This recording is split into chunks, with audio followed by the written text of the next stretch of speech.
التكون معايدة برنامج قال جايبين له قال اسمه ضحى المسيد.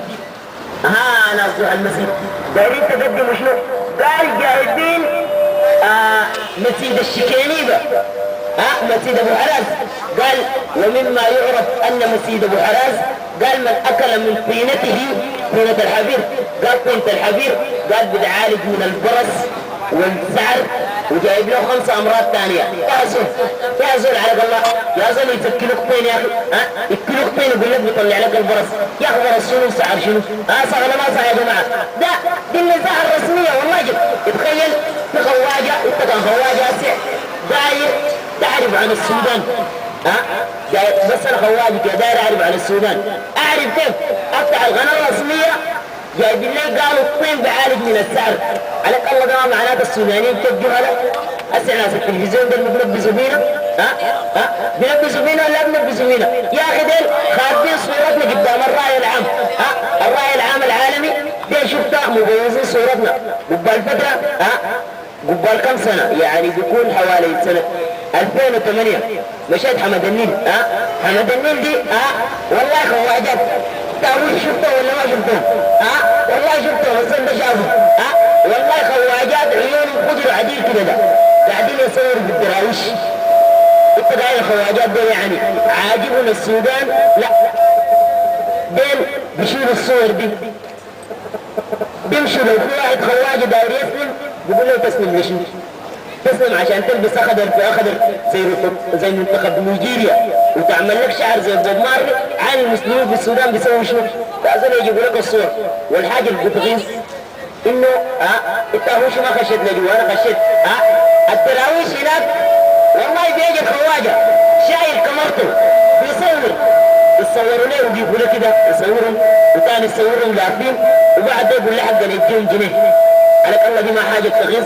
بعد ما يصوروا يديهم جنيه يعني نظامنا يصور لك بالقروش يصوروا له ما عارف قاعدين يلبسوا كده ويصوروا له كيف ويدوا لك الخواجه يديهم لك جنيه ما فارقه في النهايه تعمل بالدولار اقل من 18 سنت اديها لهم يا زول قول لهم اسكت متكيفين والله دي ده الدين بتاع الشعب السوداني.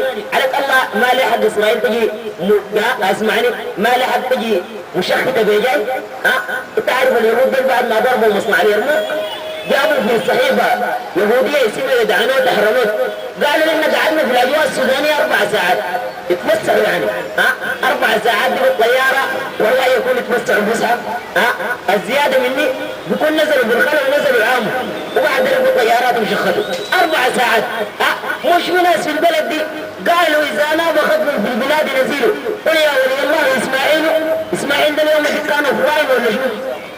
اسماعيل ده بس كان خارج التغطيه يا اخي الطيارات دي يا اخي ساعه دقت يا اخي ما تخليني احكي لك والله عندي صاحبي كان شفنا الضربه قال لي والله قال لي انا قاعد في الداخليه قال لي في شرمه قال لي والله الشرمه بالعقد نحن والكلاب جرينا بها يا اخي كرب اكثر من كده كيف ولي الله اسماعيل ده بس عمل ثاني زحول قال لي والله الشرمه دي نحن والكلاب جرينا بها قال لي والناس يا اخي الناس اكلوا تكون واقعيه شويه يقول لك ديل شنو؟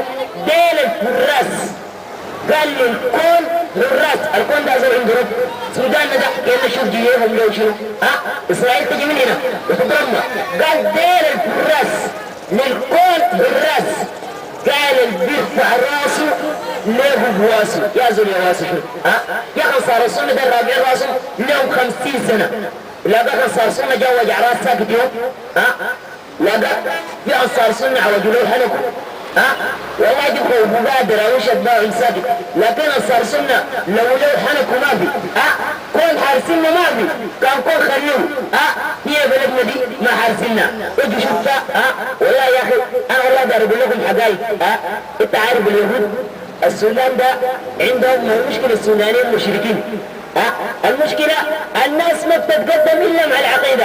أورد أصحاب السير قول رسول الله صلى الله عليه وسلم قال سيكون آخر الزمان جيش من أمتي ينطلقون إلى حصن من حصون الكفار قال فيسبحون تخيل الجيش ده ماشي ولا شايلين معاهم لا متبع 106 ولا راجمات كاتب مش شايلين معاهم رايات بس قال فيجلسون امام الحصن.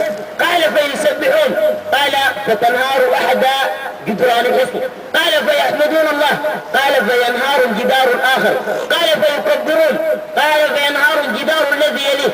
قال فيأخذون المنطقة من غير جهاد.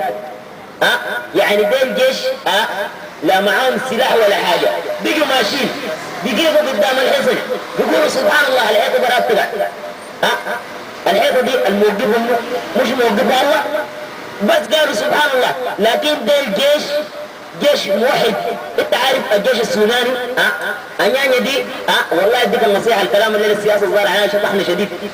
المتمردين دول مش 50 سنه ولا دوله كانوا هارشين الحكومه، كانوا هارشين صح 50 سنه الجيش غلب ووقع عليهم. انت عارف المتمردين اسمع الزياده مني. انا عندي صاحبي ضابط ضابط برتبه رايد في الجيش، قال لي وقسما عظما قال لي نص العساكر دي شايلين حجبات.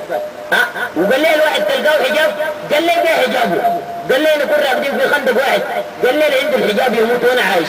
جا عايش الزول ضابط اسع في الجيش. قال لي والله العسكري قال لي لابس الحجاب قال لي يموت عديد.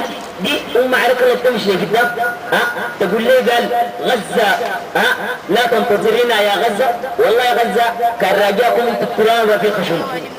كان غزة دي راجع السودانيين، والله ناس غزة التراب في خشوم. والله يا اخي السودانيين لا بيخافوا من ابوك الشيخ ويقول لك ما تتكلم فوقه. ما تخافوا ولا تخافوا. هسه بتقدر تنكر كده، تقدر تنكر والله ما الواحد بيقدر ينكر. في ميدان المولد والله جد ناس قالوا بيعلموا الغيب. والله المشكلة علم الغيب ذات استهبال. انت عارف في ناس بيجي انا بعرفها الصوفية ما اعرف انها انصار سنة كويس، يقولوا لكم في ميدان المولد انا ما شغلت انصار السنة، هم قايلين لي مطرطشين صوفي. والزول الساعة ده قال انا بعلم الغيب. قال لي يا الشيخ انت لك فتره ما جيت معك، قلت له قلبي كان انت بتعلم الغيب كان عرفتني انا وهابي على الله. ده على الله ما زول مطرطش ده ما زول على الله مطرطش، وده وراه اتباع قال بدي الجنه. والله جد والله شفت امش كده قال لي شوف قال لي الله بعصا امشي يوم الثلاث زي الوقت ده. والله شفت بتاع الركشات زحمه قدام ديوانه ده كله عشان قال بدي الجنه. دي امه تمشي لقدام يا جماعه. انا داير اديك النصيحه والله جد. كان داير تمشي لقدام كان في قرايتك. شفت الواحد كان عقلته كعب والله في القرايه ما بينجح. يا اخي ينجح كيف؟ عشان تعرف الزرع عقلته كعبه. ينجح في القرايه كيف؟ وهو بيشيل القلم بيمشي بالغبر وبيرقد ينوم بكره قال داير ينجح. ده عليك الله بينجح.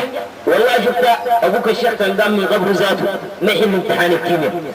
والله ثالثه دي فوق مولاريه يا اخي عليك الله كده. والله ثالثه دي فوق مولاريه يا اخي. مولاريه صعبه خلاص. الناس كده عارفه التكون واقعيه يا جماعه. البلد دي غير الدين ما في حاجه ودانا قدام، وغير الدين ما في ناس بتمشي لقدام، لانه ناس الدين هم الناس الماشيين مع ربنا، وناس الدين دين جند ربنا.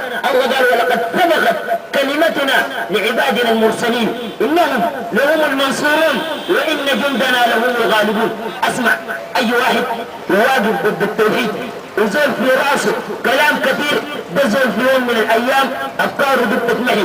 نحن عندنا عقيده ازليه بتعرف عقيده طبيعيه ان دين الله الذي يسود هو دين التوحيد. يعني الحكايه بيننا وبين الصوفيه مسافه زمن بس، لكن والله يجي يوم الناس براها تخلي القلوب. اسمع الحديثة دي والله يجي يوم الناس براها الناس براها يا اخي.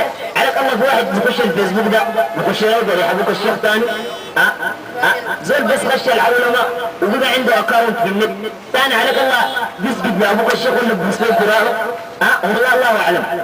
يا اخي العلماء مساجد بتخضع للصوفيه لان الصوفيه فكر مجاهد. يا اخي ناس بيبوسوا يد ابوك الشيخ. والله انا عندي جدي شخصيا ربنا يرحمه واسع ما عملوا له قبل يا سعلاتين بيعملوا له في الغريب العاجل. والله جدي شخصيا والله كان الناس بيبوسوا له في العين. والله جد انت عارف من الحاجات الغريبه اللي بيحكى لي قلت له يعني الحاصل شنو كده وهناي وكده الشغله دي احكي لنا والله بيحكي لي حقائق يا زن الناس والله بس ضحك باتباعه دي والله يا ريت كان بيجيت حوار ولابس خضر الشيخ اول واحد بيضحك في الميت والله كده يا جماعه تخيل يا جماعه كلام مكتوب بتعرف مكتوب في طبقات والضيف الله ناس الحلفاء ما يزعلوا في طبقات والضيف الله جايبين كرامات قال الشيخ خوجل ابو جاز ده بتاع حلة خوجل اللي مسمينا باسمه قال ده قصة طويلة في النهاية قال الشيخ خوجل ابو جاز ده قال صارع ملك الموت في روح بدع بيت لغاية ملك الموت خلاله والله تصارع مع ملك الموت يديك كف شفت يشير روحك انت اول واحد قال مصارع الكلام ده جايبينه والمشكلة التبغيص ان المقدم للكتاب واحد دكتور في جامعة الخرطوم والله القلم مجزم بنا والله جد تخيل دكتور في جامعة الخرطوم كاتب وقد كان الشيخ خوجل ابو الجاز قدس الله روحه قال تصارع مع ملك الموت عليك الله يا اخي انا اسمع